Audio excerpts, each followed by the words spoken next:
고린도후서 5장 18절로부터 21절까지 말씀인데요. 21절은 함께 읽도록 하겠습니다. 18절입니다.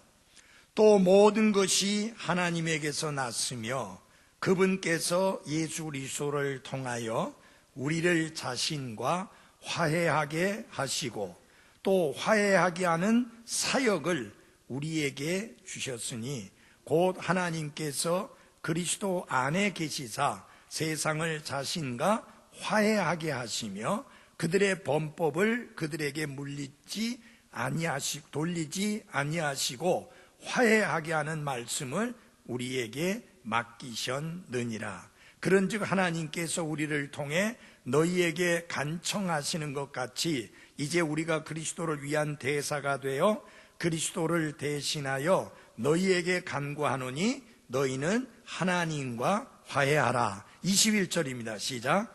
하나님께서 죄를 알지 못한 그분을 우리를 위하여 죄가 되게 하신 것은 우리가 그분 안에서 하나님의 의가 되게 하려 하심이라. 아멘. 우리 앉기 전에 정말 사랑합니다라고, 주 안에서 사랑합니다라고 이야기 좀 하고 악수도 하고 좀 앉으십시오.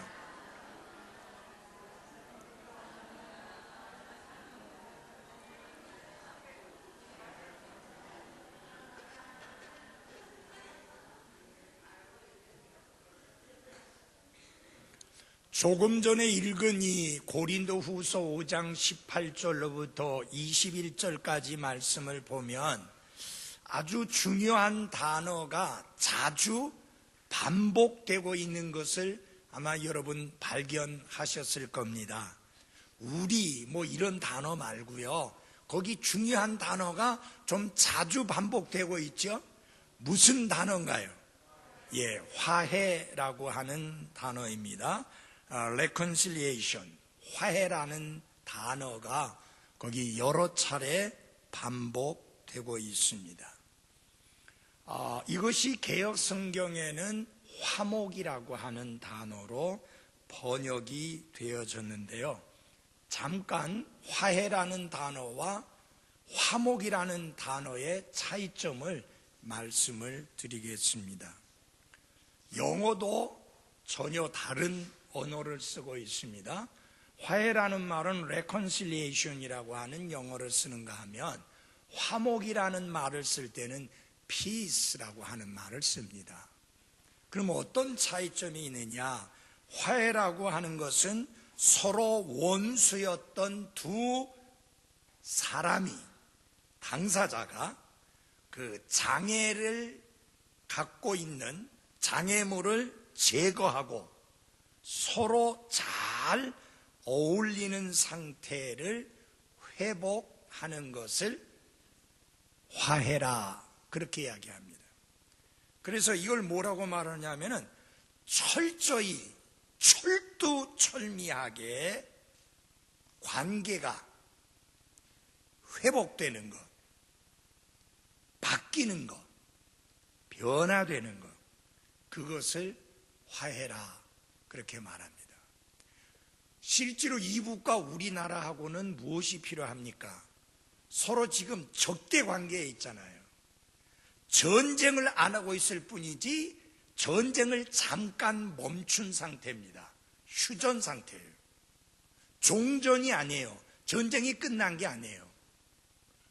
전쟁 좀 멈추자. 그래서 현재 휴전 상태입니다.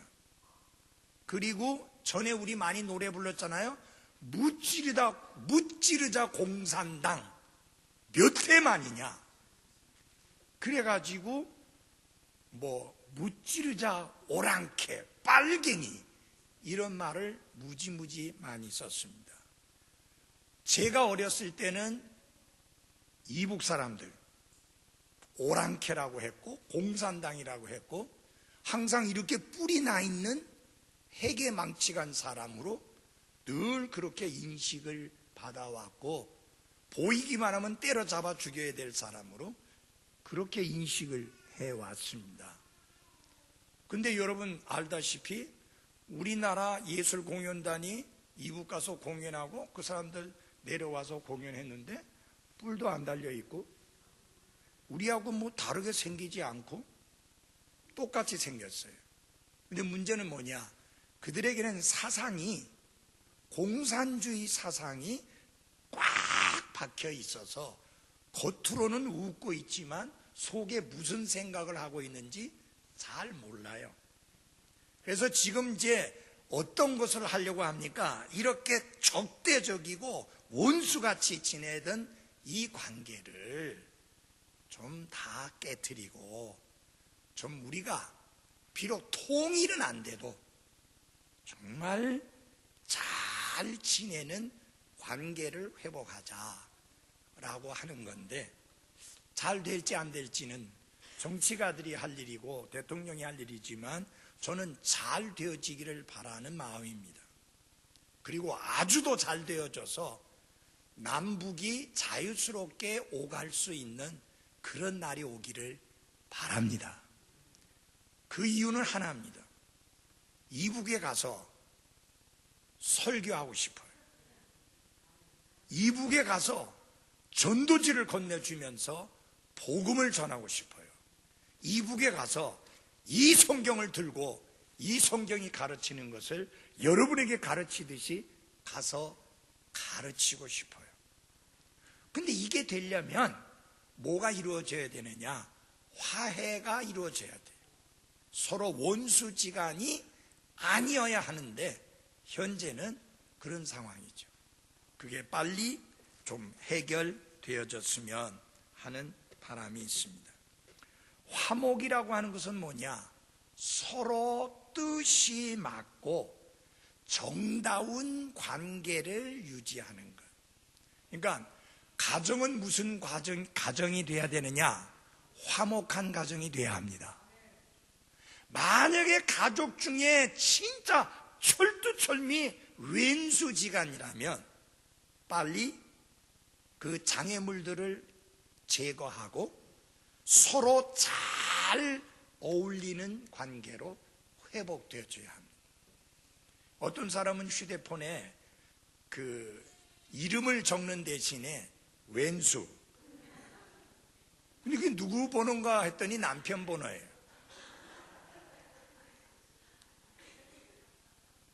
참 어이없는 짓이죠. 그런 가정에는 뭐가 필요하느냐? 화목이 필요한 게 아니라 화해가 필요합니다. 원수지간이니까 그게 없어져야 되잖아요. 그래서 지금 조금 전에 읽어드린 이 말씀은 하나님과 화목하라는 게 아니라 하나님과 뭐하라? 화해하라 라고 하는 것입니다. 왜? 하나님은 거룩하신 하나님이고 인간은 더럽고 추하고 사악한 죄인이기 때문에 하나님과 사악한 인간은 결코 하나가 될 수 없습니다. 원수라고 그랬습니다. 에베소서에 보면은 우리가 원수였다는 말씀이 나오고 로마서 5장에도 보면은 원수였다고 하는 말씀이 나옵니다. 그런데 하나님은 사람을 사랑하셔요.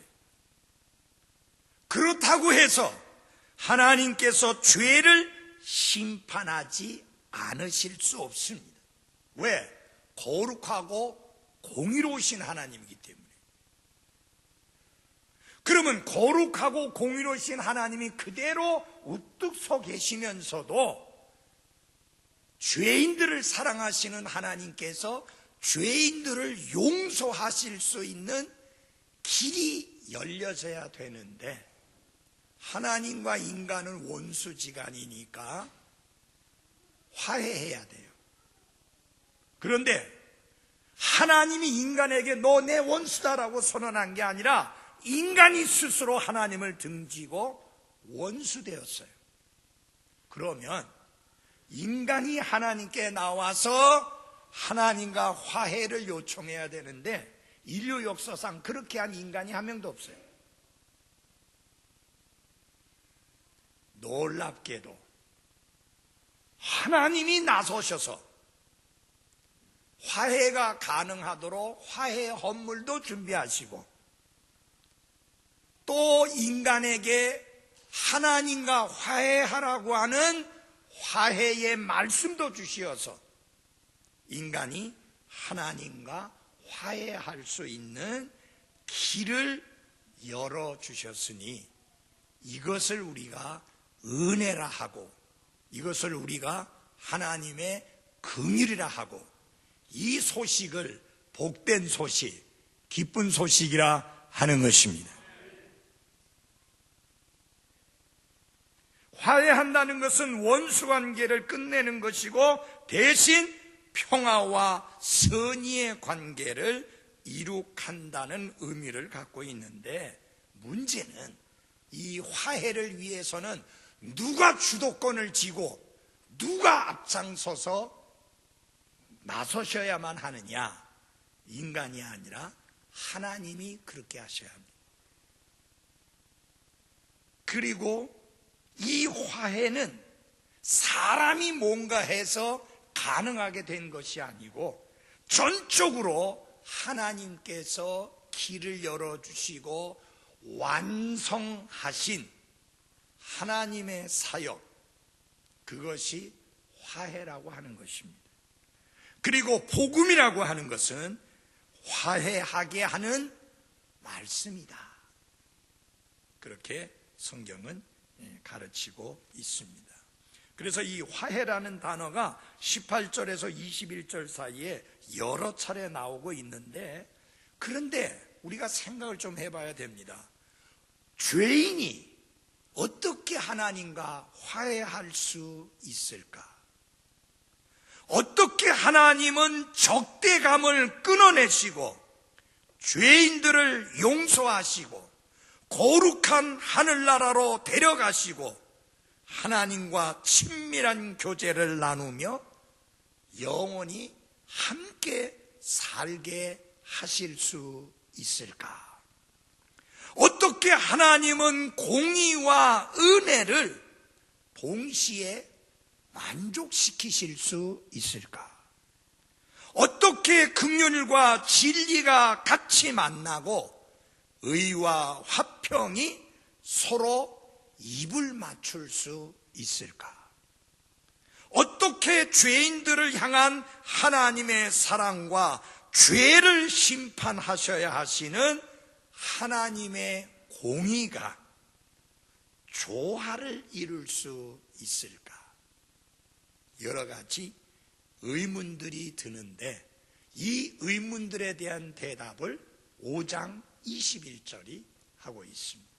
그래서 오늘 말씀 전하는 데 있어서 핵심 구절은 5장 21절입니다. 한 번 더 같이 읽겠습니다. 시작.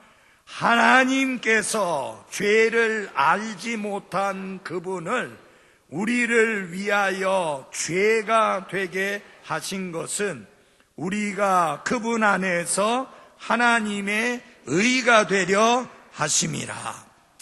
이 말씀 속에서 화해의 신비를 우리들에게 자세히 설명해 주고 있습니다. The mystery of reconciliation. 이 화해의 신비를 우리에게 잘 보여주시고 있고 이 한 구절 속에 복음의 핵심이 다 들어있습니다. 그래서 오늘 이 말씀을 통해서 함께 거룩하신 하나님의 공의와 완벽하신 하나님의 사랑이 어떻게 조화를 이룰 수 있고 의와 화평이 어떻게 입을 맞출 수 있는지를 말씀드리고자 합니다. 이 말씀은 하나님의 원수된 죄인들이 어떻게 하나님과 화해할 수 있는지를 가르쳐 주시는 말씀이기 때문에 이 구절이야말로 성경에서 가장 중요한 구절이다. 그렇게 말씀드릴 수가 있습니다. 자, 여러분 잘 보십시오. 인간은 반드시 하나님과 화해해야 합니다. 만약 그가 화해하지 않고 죽는다면 그 마지막은 영원한 지옥 불호수입니다. 그런데 이 화해의 시작은 누가 주도권을 가지고 하셔야 하는 일인가? 죄인된 인간인가? 거룩하신 하나님이신가? 사악한 죄인인가? 완벽한 사랑의 소유자이신 하나님이신가? 도대체 누가 화해의 주도권을 쥐고 계신가 하는 것을 먼저 생각해 봐야 됩니다.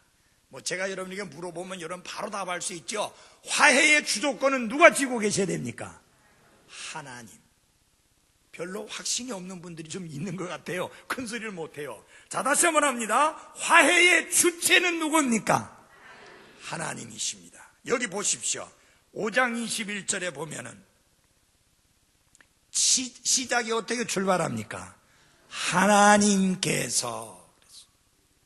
그 앞에 하나님이 나왔기 때문에 영어로는 for he라고 말하는데 우리는 친절하게도 그분이 누구냐? 하나님이라고 이렇게 해 놓으셨습니다.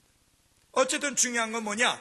이 화해의 사역이, 화해의 역사가 가능하기 위해서 주체로서 주도권을 쥐고 하셔야 될 분은 하나님이시다. 그래서 여기 보면 하나님께서 라는 말로 시작이 되어집니다. 하나님께서 화해를 위하여 먼저 움직이셨고 하나님이 주도적으로 그렇게 하셨습니다.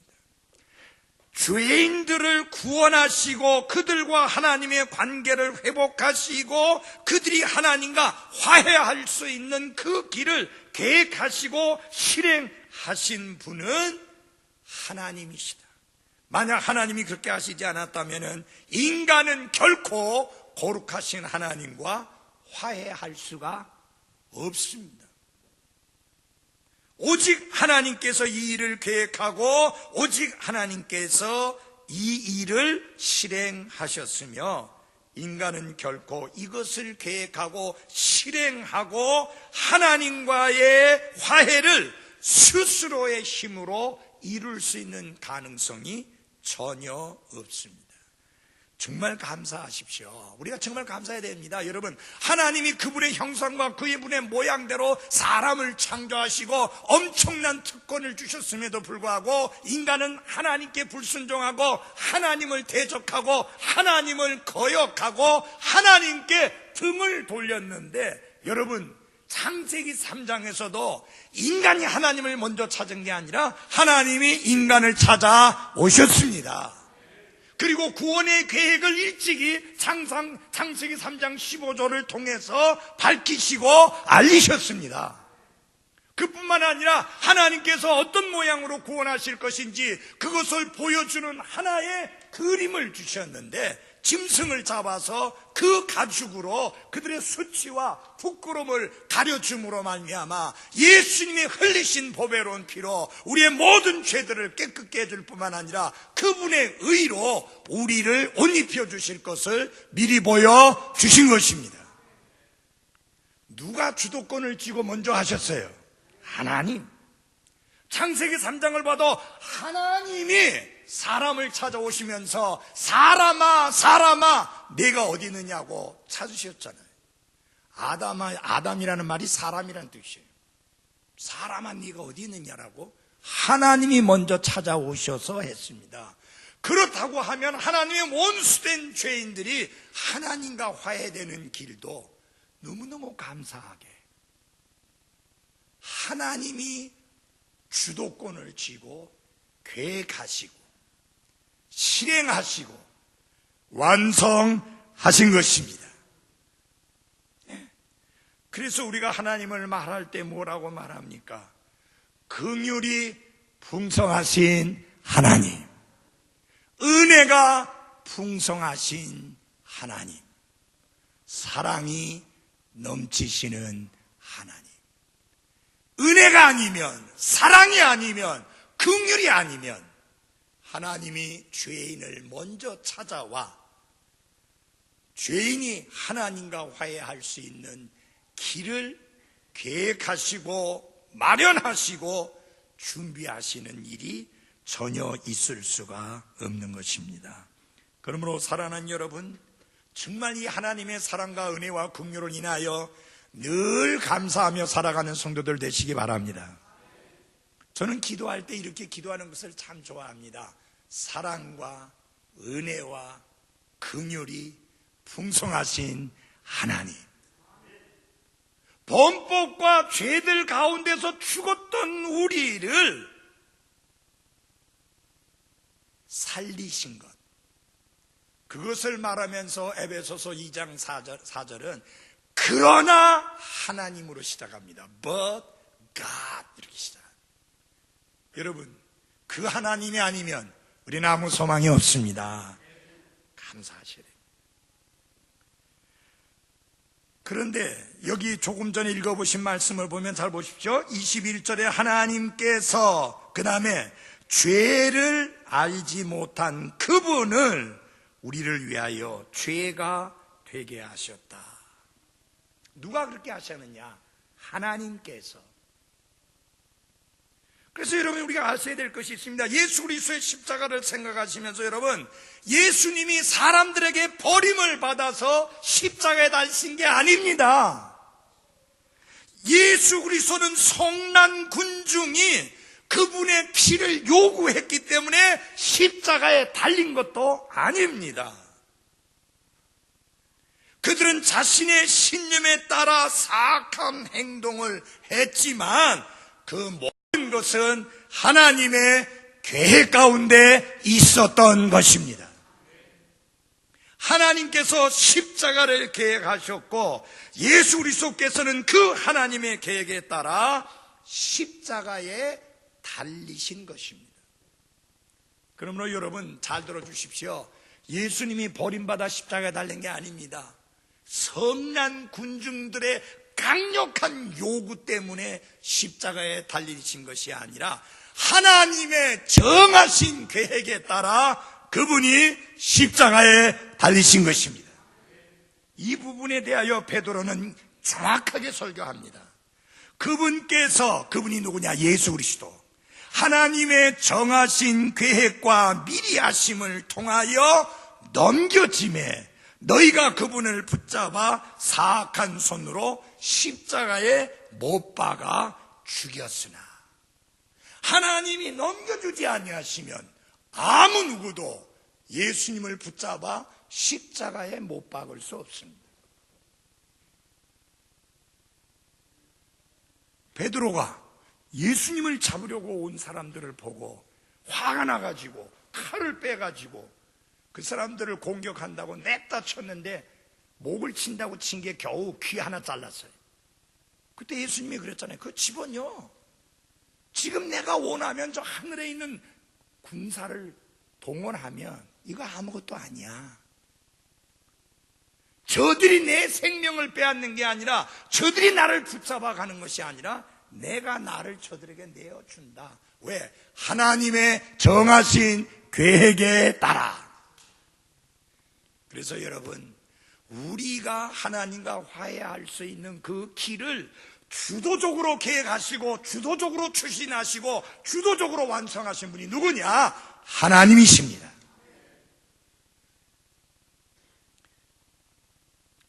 이 모든 것은 하나님의 사랑의 결과인 것입니다. 우리를 사랑하신 하나님께서 먼저 우리에게 다가오신 것입니다. 그래서 긍휼이 풍성하신 하나님께서 친히 우리를 사랑할 때 보여주신 자신의 크신 사랑으로 인하여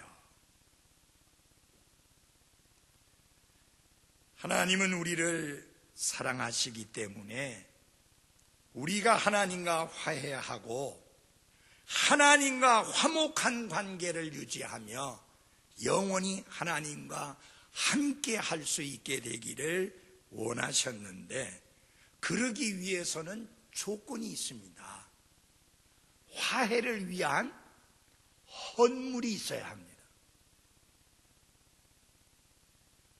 그거는요, 하나님께 먼저 등진 우리, 하나님께 등을 돌려대고 자기 갈 길로 가버리고 스스로 원수된 길을 선택한 우리가 준비해야 되는 거 맞잖아요. 예를 들어서 어떤 분이 여러분의 마음을 확 뒤집어놓고 속을 뒤집어놓고 엄청난 손해를 끼치고 엄청난 상처를 주었습니다. 그래서 죄송한 마음이 있어가지고 여러분에게 와서 사과를 하고 관계를 회복하려고 합니다. 근데 여러분에게 와서 하는 말이, 내가 당신 마음을 이제 상하게 했지만 밥은 당신이 사시오. 이러면 여러분, 그 사람하고 화해하고 싶은 마음이 있겠어요? 와서 무릎 꿇고 밥을 몇십 끼씩 사면서 용서를 빌어도 해줄 듯 말등인데 내보고 밥 사라고 하면서 화해하자고 하니 그 걷어차버리지 그 무슨 화해가 되겠어요? 근데 여러분, 화해 헌물은 죄인들이 준비해야 되는데 하나님은 죄인들이 그 화해 헌물을 준비할 수 있는 능력이 없는 것을 다 아십니다. 그러니까 여러분, 화해 헌물이 있으려면 뭐가 돼야 되느냐? 화해 헌물을 위해서는 뭐가 필요하느냐? 죽음이 필요해요. 왜? 죄의 삭슨 사망이기 때문에. 하나님과 원수된 그는 죽어야 돼. 그것을 하나님은 구약시대에 희생 헌물 제도를 통해서 보여주셨습니다. 사람들은 하나님 앞에서 죄의 문제를 해결하기 위해서는 하나님의 명령에 따라 희생 헌물을 드려야 되는데, 그것은 두 가지 의미가 있습니다. 하나는 인간이 그만큼 사악하다는 것하고, 또 한 가지는 너는 반드시 이렇게 죽어야 된다는 것을 보여주기 위한 그림이 바로 희생 헌물입니다. 그런데 이 희생 헌물을 누가 마련하셨느냐? 하나님께서 마련하셨어요. 그러니 하나님이 긍휼이 풍성하신 하나님이고 은혜가 풍성하신 하나님이고 사랑이 풍성하신 하나님 맞습니다. 우리 다 같이 5장 21절 뒷부분을 보면 이런 말씀이 나옵니다. 하나님께서 죄를 알지 못한 그분을 우리를 위하여 죄가 되게 하신 것은, 그렇게 말했습니다. 여기서 우리가 이제 두 번째로 볼 수 있는 건 뭐냐? 화해의 사역은 하나님이 주도권을 쥐고 하셨는데 화해 헌물은 누구였느냐? 예수 그리스도였다는 것입니다. 이 화해 헌물이라는 프로피치에이션이라고 하는 이것은 어떤 의미를 가지고 있느냐면요, 범죄를 인하여 진노를 붓는 당사자를 진정시키기 위해서 바치는 헌물을 화해 헌물이라고 말합니다. 자, 하나님 거룩하신 분이니까 죄에 대하여 진노하셔야 됩니다. 그 진노를 쏟아붓지 못하도록 하나님, 여기 화해 헌물이 있습니다. 하나님의 진노를 진정시키는 게 화해 헌물이다. 그러면 여러분 잘 들어보십시오. 우리가 죽으면 돼요. 그럼 우린 지옥 가야 돼요. 그것은 하나님이 원하시는 게 아니에요. 그래서 하나님이 친히 화해 헌물을 준비하셨는데 조건이 있잖아요. 죄를 알지 못한 그분, 굉장히 중요한 것입니다. 그래서 로마서 3장 25절에 보면은 그분을 하나님께서 그분의 피를 믿는 믿음을 통한 화해 헌물로 제시하셨으니, 이것은 하나님께서 참으심을 통해 과거의 죄들을 사면하심으로써 자신의 의를 밝히 드러내려 하려 합니다. 잘 보십시오. 예수님이 화해 헌물로 죽고 나니까 하나님의 진노가 달래지셨어요. 진정되셨어요. 그래서 그 예수님이 흘리신 피가 바로 하나님 앞에서 원수된 내가 하나님과 화해할 수 있는 근거로서의 화해 헌물로서 피를 흘리신 것을 믿음으로 받아들이게 될 때에 죄들의 사면을 받을 뿐만 아니라 하나님께서도 자신의 의를 밝히 드러내셨다. 이 얼마나 감사한 일입니까? 그래서 하나님은 사도 요한을 통해서 예수님을 가리켜서 그분은 우리의 죄들을 위한 화해 헌물이시니, 또 요한일서 4장 10절에 우리의 죄들로 인한 화해 헌물로 삼으셨으니 여기에 사랑이 있느니라. 계속 사도 요한이 말하는 것이 뭐냐? 화해 헌물이 누구냐? 예수 그리스도이시다. 여러분, 우리가 죄인이잖아요. 그러면 죄의 값을 누가 지불해야 돼요? 우리가 지불해야 돼요. 그러니까 우리가 지불하면 영원히 지옥 불호수에서 이를 갈며 고통을 당해야 되고 벗어날 길이 없어요. 근데 사랑의 하나님이, 긍휼의 하나님이, 은혜의 하나님이 그분의 거룩하심이 무너지지 않는 가운데 그분의 거룩하심과 공의로우심을 꿋꿋이 세우시면서도 죄인들을 용서하고 구원하실 수 있는 길을 마련하셨으니 그게 뭐냐? 화해 헌물인데 어느 인간도 화해 헌물이 될 자격이 있는 자는 하나도 없습니다. 왜? 자격 조건이 뭐냐? 죄를 알지 못한 분이어야 합니다. 근데 성경은 모든 사람이 죄를 지었다고 그랬고 성경은 의로운 자는 없나니 단 한 사람도 없다고 했으니 이 땅에는 화해 헌물의 자격을 가진 자가 하나도 없는 거예요. 그럼 어떻게 되느냐? 하나님께로부터 와야 돼. 근데 여러분, 반드시 뭐가 돼야 돼요? 사람이 돼야 돼요. 그래서 죄가 없으신 하나님이신 예수 그리스도께서 이 땅에 사람의 몸을 입으시고 오셔서 화해 헌물이 되심으로 거룩하시고 공의로우신 하나님의 진노를 진정시켜 드렸고 우리는 그분의 흘리신 피를 통해서 용서를 받고 하나님 앞에 화목한 상태로 설 수가 있게 된 것입니다. 사랑하는 여러분,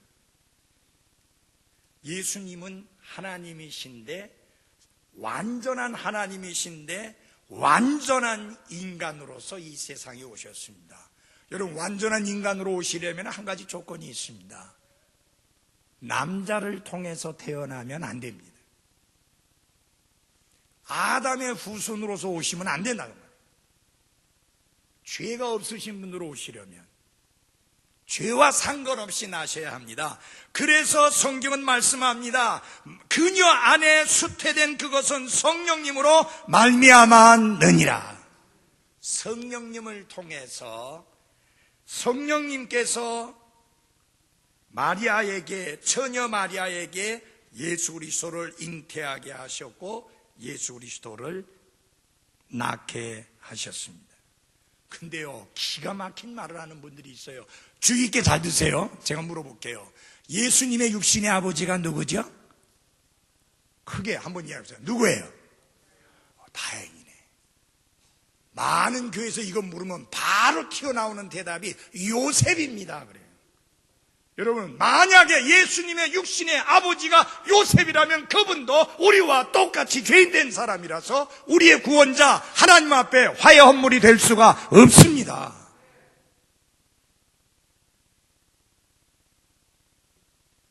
요셉은 누구냐?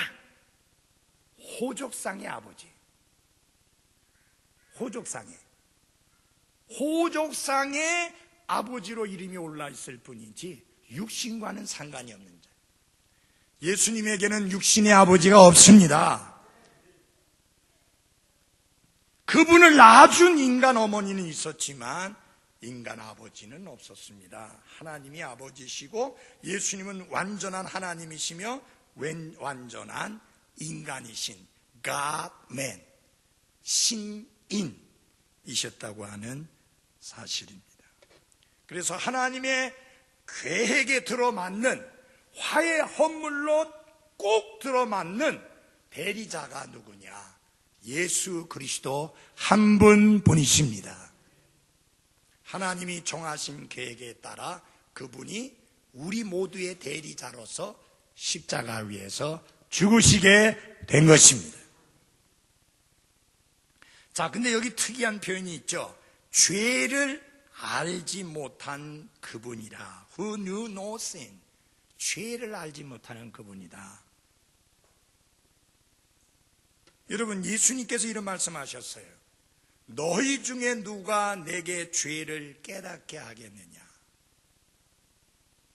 아무도 그 질문에 대답한 사람이 없었고 지금도 그 질문에 대답할 수 있는 사람은 없습니다. 왜? 그분은 죄가 없으신 하나님이시기 때문입니다.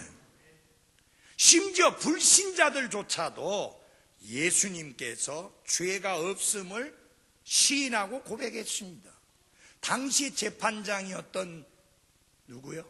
빌라도가 뭐라고 말을 했느냐? 이에 빌라도가 수제사장들과 사람들에게 이르되 나는 이 사람에게서 아무 잘못도 찾지 못하였노라. 재판장이 그 소리 한 거예요. 재판장이 무죄 선언을 한 거예요. 그뿐만 아니라 또다시 말을 하기를 내가 너희 앞에서 그를 조사하였으되 너희가 고소하는 그 일들에 대하여 내가 이 사람에게서 아무 잘못도 찾지 못하였고 나는 그에게서 죽일 이유를 찾지 못하였다. 같이 달렸던 범법자 그들도 그 중에 하나가 뭐라고 말했어요? 이 사람은 아무 잘못도 행하지 아니하였느니라. 예수님의 죽음을 지켜보았던 백부장, 로마의 백부장은 뭐라고 말했습니까? 이분은 확실히 의로운 사람이었다. 여러분 잘 들어주십시오. 이들은 전부 다 불신자들이에요. 그리스도인들이 아니에요. 예수 그리스도의 제자가 아니에요. 예수 그리스도의 사도가 아니에요. 근데 그들이 한결같이 고백한 것이 뭐냐? 예수님은 죄가 없으신 분이다. 맞습니까? 그분은 죄가 없는 분 맞습니다. 죄를 알지 못한 분 맞습니다. 이 사도신경 내용 속에 보면 무슨 내용이 있느냐 하면요, 빌라도에게 고난당하신 것을 믿사오며 그런 내용이 나옵니다. 예수님은 빌라도에게 고난당하신 분이 아닙니다. 빌라도는 예수님을 놓아주려고 했습니다. 그리고 우리가 믿는 신앙은 예수님이 빌라도에게 고난받으신 것이 아니라 예수님께서 나의 죄와 나의 불법을 대신하여 고난받으신 것을 믿는 게 우리의 신앙 고백입니다. 그래서 빌라도에게 고난당한 것을 믿사오며라는 것은 우리의 신앙 고백일 수 없고 전날의 사도들의 신앙 고백도 아닙니다. 그 다음에 예수님과 3년 동안이나 밤낮으로 동행하면서 그분의 말씀을 듣고 그분을 지켜봤던 그 사도들, 제자들이 뭐라고 말을 했느냐? 사도 요한은 그분께서 우리의 죄들을 제거하려고 나타나신 것을 너희가 알거니와 그분 안에는 죄가 없느니라. 사도 베드로도 말을 합니다. 흠도 없고 점도 없는 어린 양의 피 같은 그리스도라고 했습니다. 그리고 그분께서는 죄를 짓지 아니하시고라고 했고 의로운 자로서 불의한 자를 대신하였다고 했고 그가 설교하면서는 너희가 거룩하신 분 곧 의로우신 분을 부인하고 생명의 통치자를 죽였도다라고 했습니다. 처음에 그리스도인들을 죽이고 잡아가두고 핍박하였던 바울도 훗날에 그는 이렇게 고백합니다. 우리에게 있는 대제사장 그분은 죄는 없으신 분이니라. 죄인들로부터 분리되신 분이다. 그렇게 가르쳤습니다. 사랑하는 그리스도인 여러분, 예수님이 하나님 앞에서 여러분과 저를 위한 화해 헌물이 될 수 있었던 것은 그분이 죄를 알지 못한 그분이었기 때문입니다. 자, 그런데 거기 특이한 표현이 나옵니다. 그분을 우리를 위하여 죄가 되게 하셨다.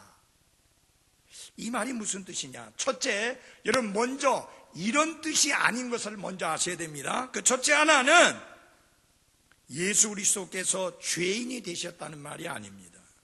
예수님께서 죄를 저지르셨다는 말이 아닙니다. 하나님의 율법을 깨뜨렸다는 말이 아닙니다. 예수 그리스도는 절대로 죄를 지으실 수 없습니다.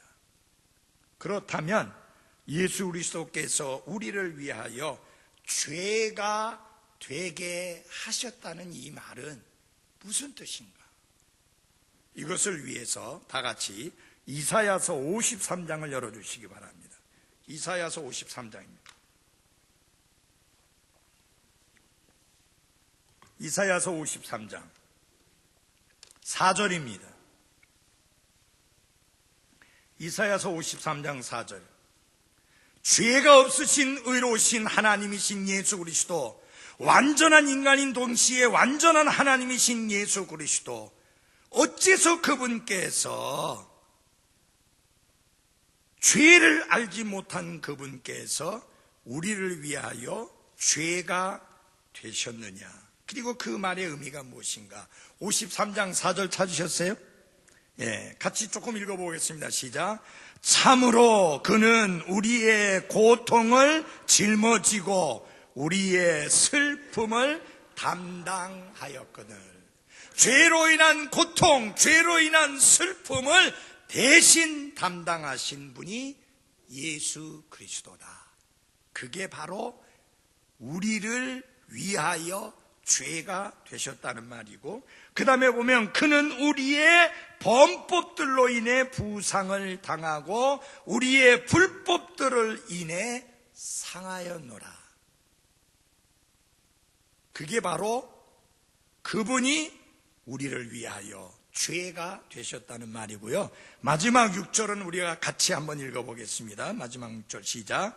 우리는 다 양 같아서 길을 잃고 각각 자기 길로 갔거늘 주께서는 우리 모두의 불법을 그에게 담당시키셨도다. 아멘. 그러니까 우리를 위하여 죄가 되게 하셨다는 말은 예수님께, 잘 보십시오, 우리의 죄가 옮겨지고, 그래서 그분이 우리 죄들을 대신 짊어지심으로 상처를 받으시고 고통을 당하시고 슬픔을 당하시고 상하게 되셨다. 그런 뜻입니다. 사랑하는 그리스도인 여러분, 이제 우리가 배워야 될 중요한 단어가 하나 있습니다. 신학적인 용어로 조금 어려운 단어인데 다 같이 합시다. 전가. imputation. 전가라는 말은 무슨 말이냐면은 내가 가지고 있던 거를 다른 사람에게 떠넘기는 거. 잘못이나 책임을 다른 사람에게 넘겨씌우고 다른 사람에게 돌리는 것을 갖다가 전가라, imputation이라고 합니다. 여러분, 너무너무 감사한 게 하나님께서 우리의 죄들을 예수 그리스도, 죄를 알지 못하는 그분에게 떠맡기셨어요. 그분에게 넘기셨어요. 그래서 그분이 우리 대신 그 죄들에 대한 책임을 지시고 고난당하시고 죽으셨습니다. 그런데 여러분, 그것만으로 끝난 게 아니라 그분이 부활하심으로 이제는 그분의 의를 우리에게 전가해 주셨어요. 우리에게 씌워 주셨어요. 그래서 이제 우리가 하나님 앞에 설 때 죄인으로 서지 아니하고 의로운 자로 설 수 있음을 감사하십시오. 잘 보십시오. 죄가 그분에게 전가된 것처럼 이제는 그분의 의가 우리에게 전가됐는데, 이걸 미리 보여주신 그림이 아담과 이브가 범죄하고 난 다음에 바로 하나님이 보여주셨잖아요. 애꿎은 짐승을 잡아 죽여서 그 가죽으로 아담과 이브의 수치스러운 부끄러운 것을 가려주셨습니다. 바로 예수님이 행하신 것이 그것입니다. 우리의 죄는 그분이 뒤집어 쓰시고 우리의 죄는 그분이 다 가져가시고 대신에 그분의 의로우심을 우리에게 옷 입혀주시고 우리에게 씌워 주셨습니다. 잘 보십시오. 하나님께서 우리를 보실 때 예수 그리스도의 보배로운 피를 통해서 우리를 보시기 때문에 죄인이라 하지 아니하시고 의롭다 하시는 것입니다. 그래서요, 이 죄인 아무 공로 없사오나 거룩하신 예수님의 이름 공로 받도록 기도한다는 말은 전혀 성경적이 아닙니다. 죄인이 하나님께 기도할 수 있는 기회는 딱 한 번입니다. 자신이 하나님 앞에 죄인인 것을 회개하고 예수님을 구원자와 주님으로 받아들이는 그때 딱 한 번 할 수 있고 그때 하나님이 딱 한 번 죄인의 기도를 들어주십니다. 그래서 용서하시고 구원하십니다. 아멘. 그거는요, 그 죄인이 잘나서가 아니에요. 예수님이 십자가에 흘리신 보배로운 피 때문에 그렇습니다. 사탄이 제일 싫어하는 게 뭐냐? 피예요, 피. 무슨 피? 그리스도의 보배로운 피입니다. 죄 없으신 그분의 피를 싫어해요. 그래서 여러분이 성경을 보시게 되면 개역 성경에 얼마나 자주 피를 빼내는지 몰라요. 피로 말미암아 피를 통하여 그 쏙쏙 빠져 있어요. 지나간 오랜 세월 전에 신학자들이 그따위 짓들을 했어요. 다 같이 에베소서 1장을 찾아주시기 바랍니다. 에베소서 1장.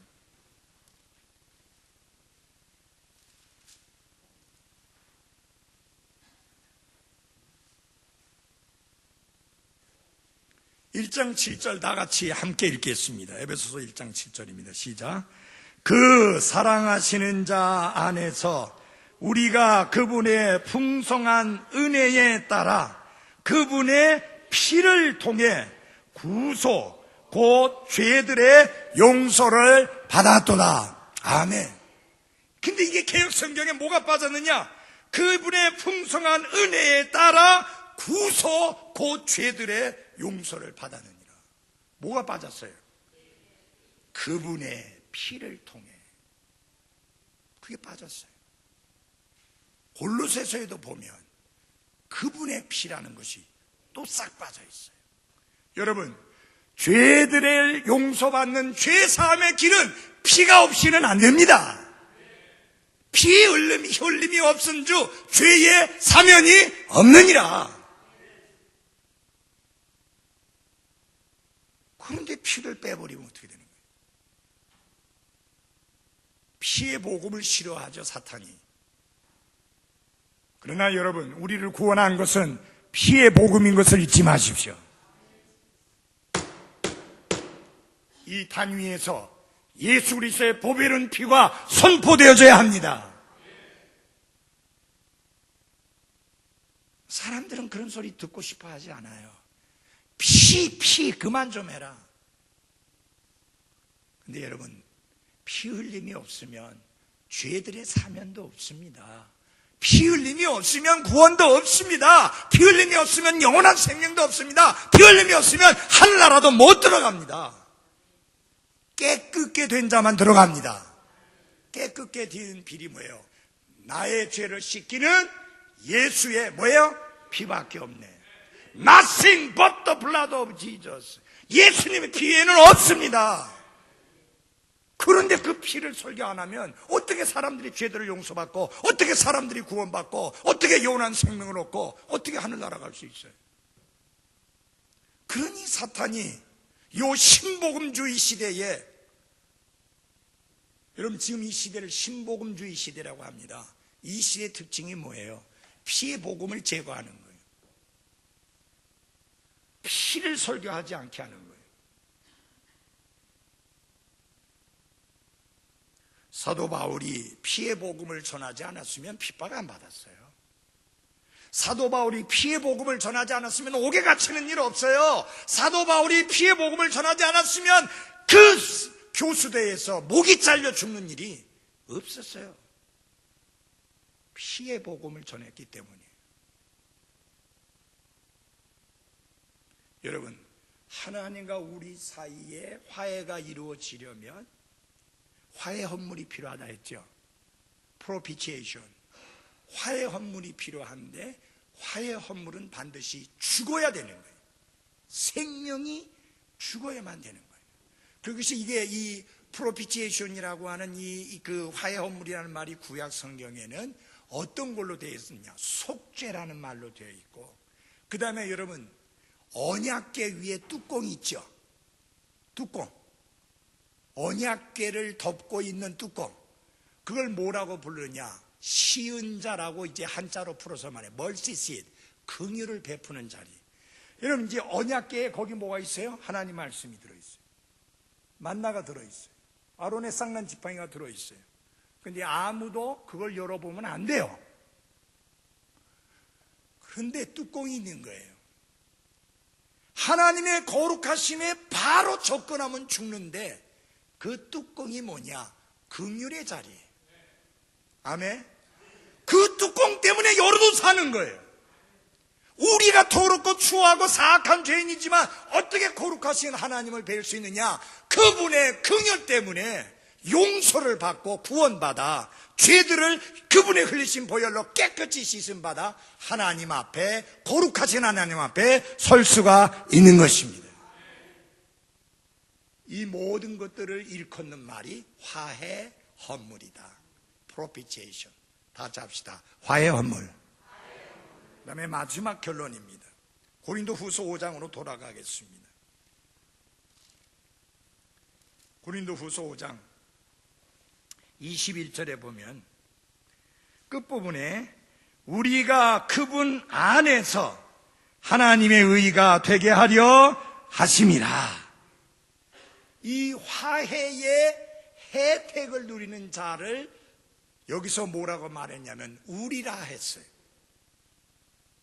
우리가 그리스도를 위한 대사가 되어 라고 했을 때에 18절에 말씀하신 우리와 화해하게 하는 말씀을 우리에게 맡기셨다 했을 때 우리와 또 화해하게 하는 사역을 우리에게 주셨다고 했을 때 우리 다 같은 대상이에요.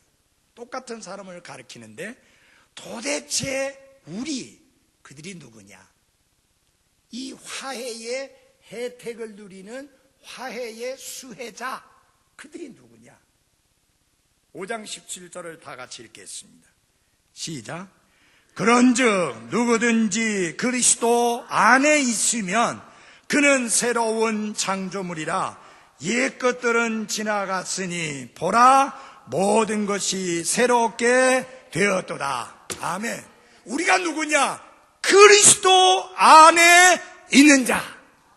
그가 누구든지 남녀노소 빈부귀천을 말하고 막론하고 누구든지 그리스도 안에 있는 자, 그가 이 화해 헌물의 혜택을 누리는 우리인 것입니다. 자, 물어보겠습니다. 여러분 그리스도 안에 있는 자 맞습니까? 구원은 위치의 문제다. 누구 안에 있느냐가 구원을 멸망을 결정합니다. 방주 안에 있었기 때문에 구원받았습니다.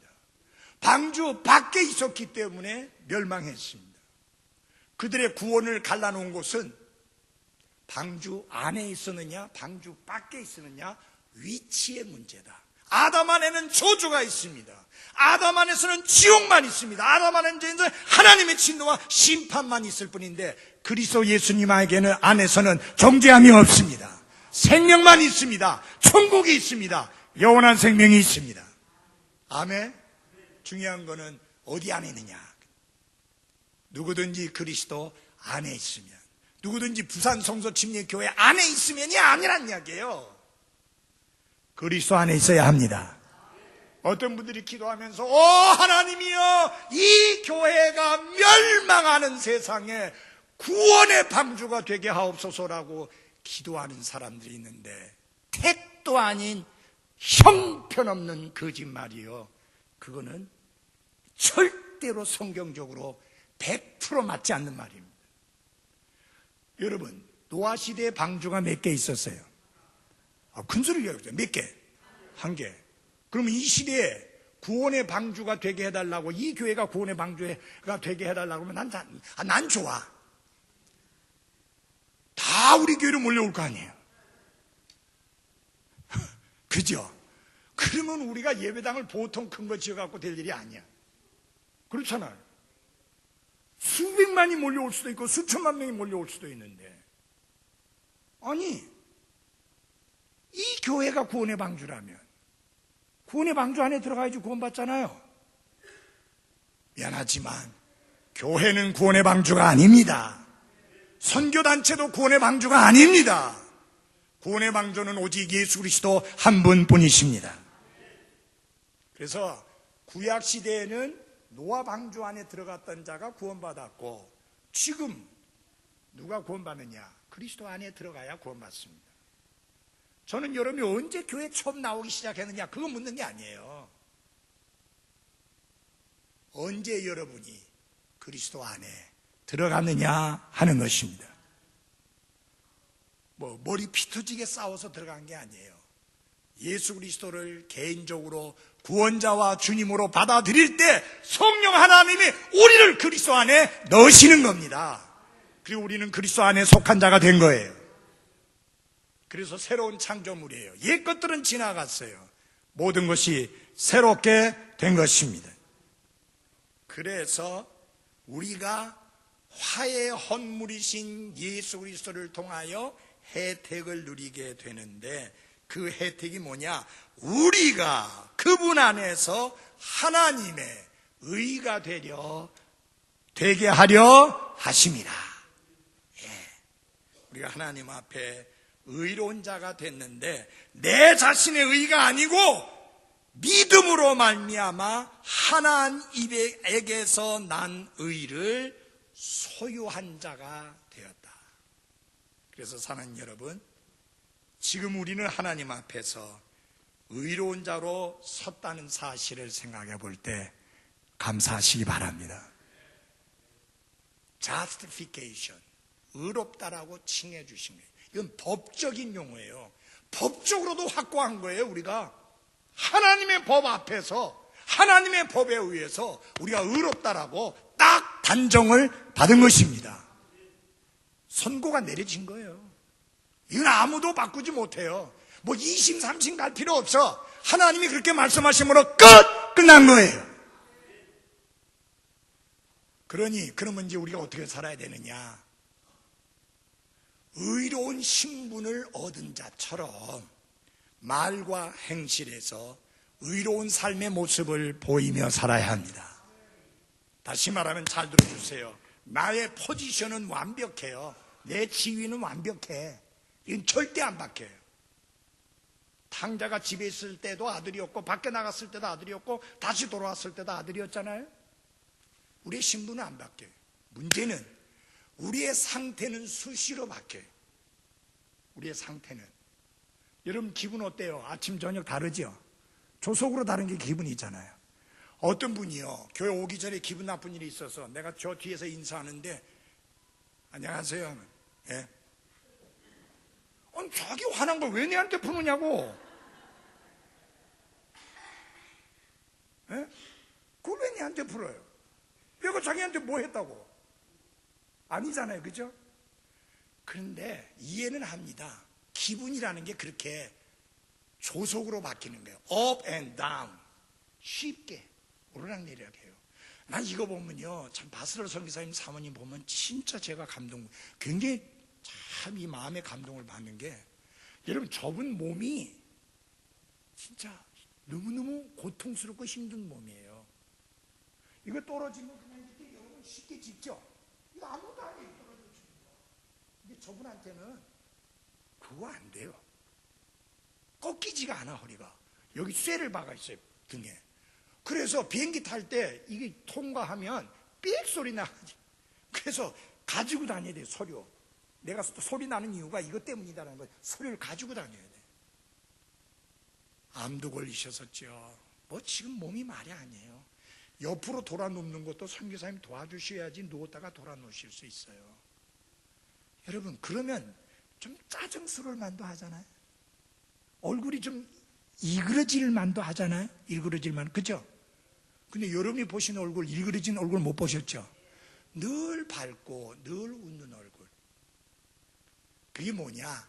하나님 앞에서 의롭다 하심을 받은 것은 신분인데 그 신분에 맞는 얼굴을 하고 있는 거예요.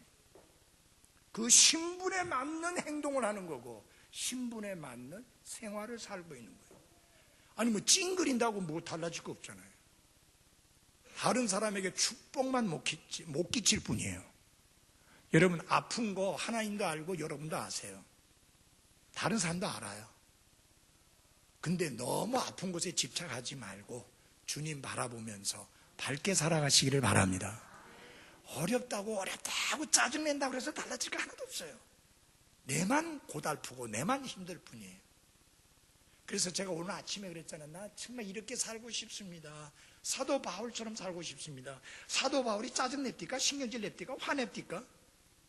근데 무척 고달픈 삶을 살고 있거든요. 무척 힘든 삶을 살고 있거든요. 그런데 오히려 감옥에 갇힌 사람이 멀쩡하게 있는 사람에게 기뻐하라. 내가 다시 말하니까 기뻐하라. 이 반대예요, 반대. 네. 그게 무슨 생활이냐? 다 같이 합시다. 성화의 삶. The life sanctification. 거룩한 삶을 사는 거예요. 그래도 사도 바울도 그게 잘 안 될 때가 있었어요. 그래서 내가 다 이루었단도 아니다. 그저 이루기 위해서 달려간다. 그리스도를 완벽하게 닮은 거 아니다. 그러나 그분을 완벽하게 닮고 싶어서 달려가고 있다. 그게 사도 바울의 고백이에요. 우리 모두도 그것을 향하여 달려갑니다. 의의 소망. 하나님이 완벽하게 의로우신 것처럼 우리가 모든 면에서 의롭게 되는 그날을 바라보며 달려갑니다. 달려갑니다. 힘들 때죠. 잘 안 풀리시죠? 그래도 이 땅 위에 그리스도인다운 삶을 보이면서 삽시다. 주님이 계시잖아요. 구원은 크고 놀라운 것이지만 거기에 안주하면 안 돼요. 이제 주님 닮는 것으로 변화되어져 가야 합니다. 가난할 수 있고 일이 안 풀릴 수도 있고 건강이 안 좋을 수도 있고 제 아내처럼 평생에 몸이 아파서 예배 빠진 적이 없는 사람이 오늘같이 또 예배 빠지는 경우도 생기고 아니 목사님 사모님 왜 아파갖고 교회도 못 올 만큼 됩니까? 절대 나중에 그렇게 묻지 말아요. 아플 수 있죠. 목사도 아프고 다 아프잖아요. 여론도 아프고. 근데 문제는 하나만 말씀드려요. 문제는 환경에 지배되고 내 형편에 지배돼 가지고 그리스도 안에서 내가 가진 특권을 못 누리는 그런 삶이 돼서는 안 되겠다. 하나님이 주신 거 누리고 삽시다. 기도하겠습니다.